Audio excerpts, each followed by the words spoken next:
जैसे हम भाषा की बात करते हैं तो संस्कृत, हिंदी और अन्य भारतीय भाषाओं में जितने स्वर हैं वो क्या हैं? आ ई उ ओ ओ अंगा। ठीक। अंग्रेजी में 5 वॉवेल क्या हैं? ए ई आई ओ यू। अब आ ई उ और ए ई आई ओ यू में कुछ समानता है कि नहीं? अब कुछ बताने की आवश्यकता किसने किससे नकल किया होगा, मगर इसके बावजूद हमें लगता है कि वही सही है। और फिर इतना ही नहीं, अगर आप व्याकरण की दृष्टि से देखें तो हमारे जितने भी स्वर हैं वो इतने व्यवस्थित ढंग से, अभी कई बार कहते हैं ना कि भाई भाषा या संस्कृति और भाषा के साथ जुड़ी रहती है, उसमें 2 चीजें हैं, विचार और वैज्ञानिकता। अब वैज्ञानिकता में देखें तो हमारे जैसे अंग्रेजी में कहते हैं ना ABCD पढ़ा है, तो हिंदी के लिए क्या कहते हैं? काका काका पढ़े हो क्या? तो जब आप का बोलते हैं तो जबान कहां लगती है? खा और पीछे, गा और पीछे, घा और पीछे, अंगह गले पे, बिल्कुल आपके फोनेटिक्स कंटूर के अनुसार। तथा तथा ना, पापा पापा मां, सब होंठ के साथ, टठा टठा ना। और ये ऐसा नहीं है, ये सब संस्कृत से निकली भारतीय भाषाएं हैं, जिसमें बाकायदा ये श्लोक है, वो मुझे पूरा नहीं याद, अकुह विसर्जनीया नाम कंठा ऋतुषाणाम टालू मत आ से का तक कैसे कंठ से निकलते हैं, कौन कंठव्य हैं, कौन तालव्य हैं, कौन दंतव्य हैं, कौन ओष्टव्य हैं। इतना विस्तृत साइंटिफिक चीज, और उसके बावजूद हम पढ़े हुए हैं कि साहब हमें वो पुरानी चीज चाहिए। जैसा मैंने एक बार पहले भी ये बात बोली थी कि मैं किसी भाषा के विरोध की बात नहीं करता हूं। आप आंख बंद करिए और 4 लोग आपके सामने अंग्रेजी बोले, 3 लोग, एक कश्मीरी या पंजाबी हो, एक बिहारी हो और एक तमिल या केरलाइट हो। आपको आंख खोलने की जरूरत नहीं, आप बता देंगे ये तमिल बोल रहा है, ये बिहारी बोल रहा है और ये कश्मीरी बोल रहा है, क्योंकि एक्सेंट का प्रॉब्लम है, साइलेंट का प्रॉब्लम है, अनसाइंटिफिक लैंग्वेज है। मगर आप आंख बंद करिए और एक संस्कृत का श्लोक बोला जाए तो आप नहीं बता पाएंगे कि तिरुपति बालाजी में बोला जा रहा है, कि कामाख्या में बोला जा रहा है, या वैष्णो देवी में बोला जा रहा है। यह है भाषा की वैज्ञानिकता। इसके बावजूद हमारे दिमाग में यह भर दिया गया, जबकि आई भी हम ही से, सीखा भी हमसे।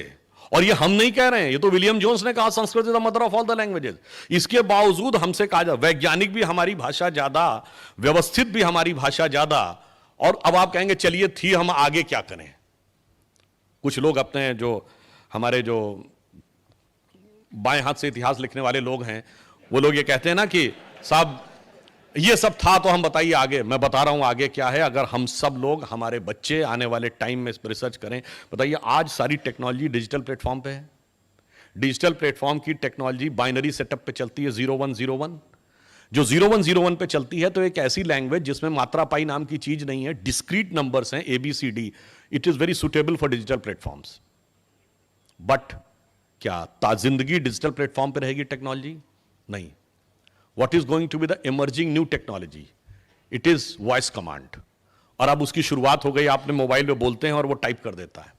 अब जो जो वॉइस कमांड की टेक्नोलॉजी आगे बढ़ती चली जाएगी, वैसे ही फोनेटिक्स का इंपॉर्टेंस बढ़ेगा, उसकी सोनोग्राफिक रिसर्च होगी, उसके साथ साथ उसके जो एकाउस्टिक इफेक्ट हैं उस पर रिसर्च होगी। और जो जो हम आगे बढ़ेंगे तो वो सारी भाषाएं जिनकी वर्तनी, जिनके स्वर अधिक वैज्ञानिक हैं, अधिक प्रभावी हैं, उन भाषाओं के लिए सुनहरा अवसर है आगे अपने को स्थापित करने को। और इतना ही नहीं, हमारे यहां तो माना गया है कि संपूर्ण भाषाओं के अंदर एक छंद है, एक तरंगे हैं, और उन तरंगों तक जब हम पहुंचेंगे सोनोग्राफिक रिसर्च करते हुए, तो हमारे यहां जो हर चीज का एक मंत्र में महत्व माना जाता है ना, यदि आने वाले टाइम में हम रिसर्च करें और 10 साल बाद या 15 साल बाद कोई क्लिनिकली ये प्रूव कर दे कि अनुष्टुप छंद में आदित्य हृदय स्रोत को जाप करने से हार्ट पर यह पॉजिटिव प्रभाव पड़ता है, तो हमें दुनिया से कहने की जरूरत नहीं पड़ेगी कि अमुक भाषा सीखो। फिर आप देखिए जैसी दीवानगी इस समय विदेशी भाषाओं के लिए दिखती है, उससे अधिक दीवानगी ना दिखने लगे आने वाले समय में। अब एक और बात सोचिए, हमारे मन में एक और बात भर दिया जाता है, साहब हमारे यहां तो ऐसा था कि वो लोग लिखना नहीं जानते थे, इसलिए बोल बोलकर गुरु शिष्य परंपरा में उसको आगे ले जाते थे। अब ये बताइए, जिन लोगों ने खगोलीय गणनाएं कर ली, जिसका अभी मोहन जी ने उल्लेख किया कि भगवान राम के जन्म के समय के ग्रह नक्षत्र को प्लैनेटोरियम सॉफ्टवेयर में डालिए तो 7114 ईयर्स बिफोर का समय आ जाता है एग्जैक्ट। वैसे वो कितना सही है, वो उन्होंने नक्षत्रों की सही गणना की, वो तो अलग विषय है, परंतु आप ये बताइए इतना exact calculation, trigonometry, geometry, Ayurveda, अंकगणित, उपनिषद जैसा ज्ञान, और वो लोग लिखना नहीं जानते थे। ये बात तर्कसंगत लगती है?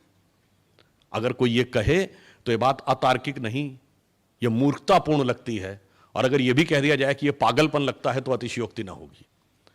वास्तविकता ये है कि वो लिखना नहीं जानते थे, नहीं, वो लिखना नहीं चाहते थे, क्योंकि विद्या का स्वरूप दूसरा था। जैसे आज आप कहते हैं हार्ड कॉपी भेजो या सॉफ्ट कॉपी भेजो, तो हार्ड कॉपी मतलब पेपर और सॉफ्ट कॉपी मतलब मोबाइल में ट्रांसफर कर दो।